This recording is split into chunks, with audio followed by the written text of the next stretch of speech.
নমস্কাৰ আদৰণি জনাইছোঁ হিৰাশ্ৰী কিটচেনলে। আহকচোন আজি আমি কণী আৰু নৰসিংহৰ জোলৰ ৰেচিপিটো কেনেকৈ বনায় সেইখিনি চাই লওঁ। ইয়াৰ বাবে আমাক কি সামগ্ৰীৰ প্ৰয়োজন হ'ব এইখিনি আগতে আমি জানি লওঁ। ইয়াৰ বাবে লাগিব কণীখিনি মই বইল কৰি লৈছোঁ আৰু কাটা চামুচেদি মই সৰু সৰুকৈ ফুটা কৰি লৈছোঁ। আপোনালোকে কটাৰী দিও অলপ কাটি ল'ব পাৰিব। তাৰ পাছত লাগিব আলু মই 4টা অলপ সৰু সৰুকৈ কাটিছোঁ। তাৰ পাছত লাগিব এইটো নৰসিংহৰ পাত। মই ভাল পাওঁ দেখি 2 কিলোমান মই ভেদাইলতা পাতো দিছোঁ, আপোনালোকে নিদিলেও কথা নাই। আৰু মই আদা পাত 2টা কাটি লৈছোঁ, মই আদা পাত বৰ ভাল লাগে। আৰু লগত লৈছোঁ জলকীয়া, নহৰু, আদা, পিঁয়াজ, জিৰা, জালুক আৰু তেজপাত। এইখিনি মই মিক্সি এটা পেষ্ট কৰি লওঁ। প্ৰথমতে মই এই গেছটো অন কৰি লৈছোঁ আৰু কেৰাহীটো পাতি দিছোঁ। এতিয়া মই ইয়াতে মিঠাতেল দি দিছোঁ।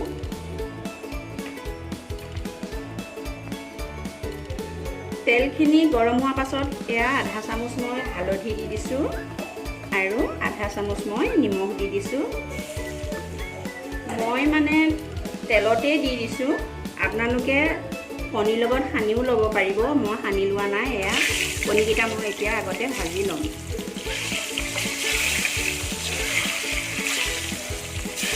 গোটেইকেইটা বহাই দিছোঁ।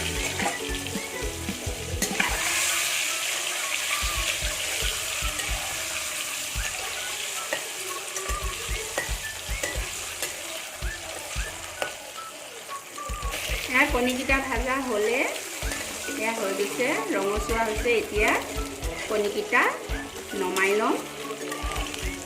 এয়া কণী হৈ গৈছে ভাজা। এয়া এটা এটাকৈ নমাই দিছোঁ।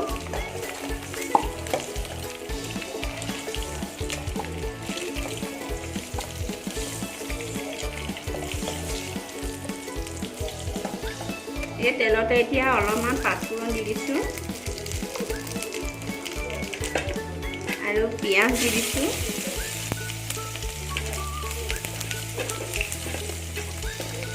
তেজপাতকেইটাও দি দিছোঁ। এতিয়া মই আলুটো ভাজি ল'ম। এয়া হৈ গৈছে। এয়া পিঁয়াজ ৰঙা হৈ উঠিল, এয়া হৈ গৈছে। এতিয়া মই আলুকেইটা ভাজি ল'ম।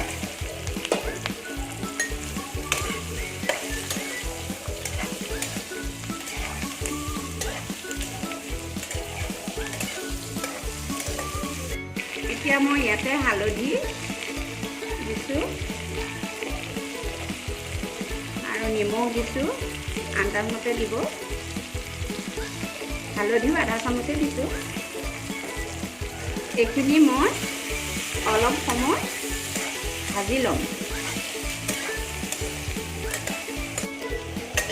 এয়া অলপ টাইম ভাজা হোৱাৰ পাছত ৰঙা হৈ গৈছে আলুখিনি।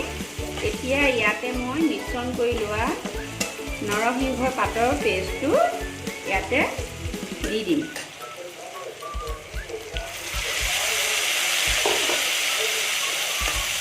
অলপ টাইম এইটো ভালকৈ ভাজি থাকিব লাগিব। গোটেই পানী শুহি নোযোৱালৈকে ভাজি থাকিব লাগিব।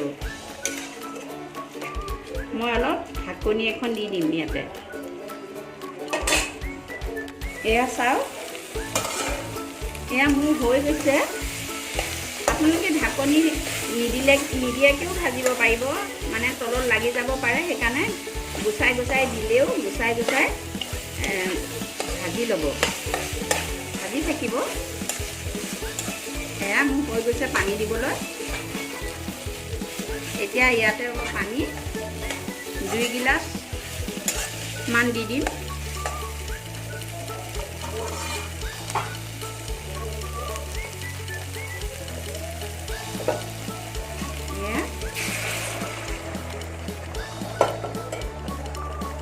অলপ গৰম পানী দিলোঁ। এয়া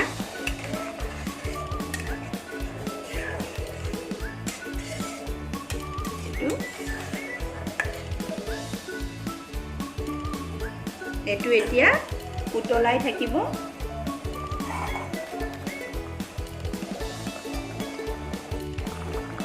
এয়া পানী দিয়াৰ পাছত 7-8 মিনিটমান উতলালোঁ।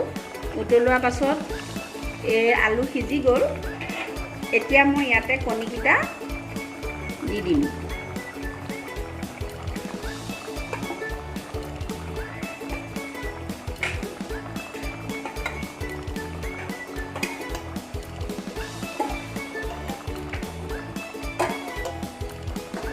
আৰু মই 5 মিনিটমান উতলাম এখন ঢাকনি দি 5 মিনিট সময় উতলাম।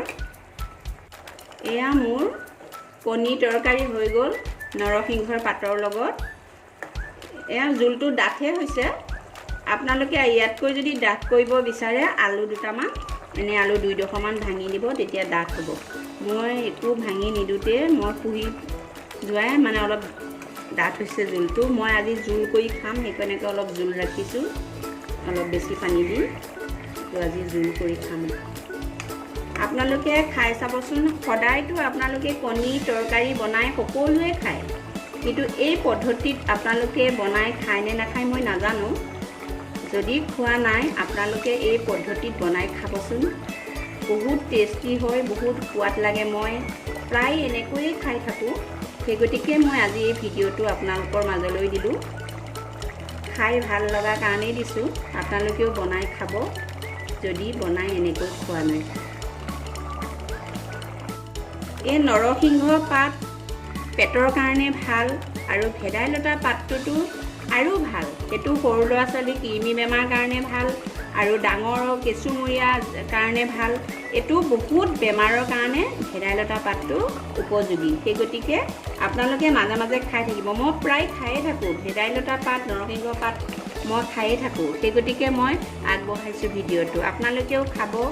চব বেমাৰৰ কাৰণেই ভাল এই ভেদাইলতা আৰু নৰসিংহ পাত। আপোনালোকে বনাই খাবচোন দেই।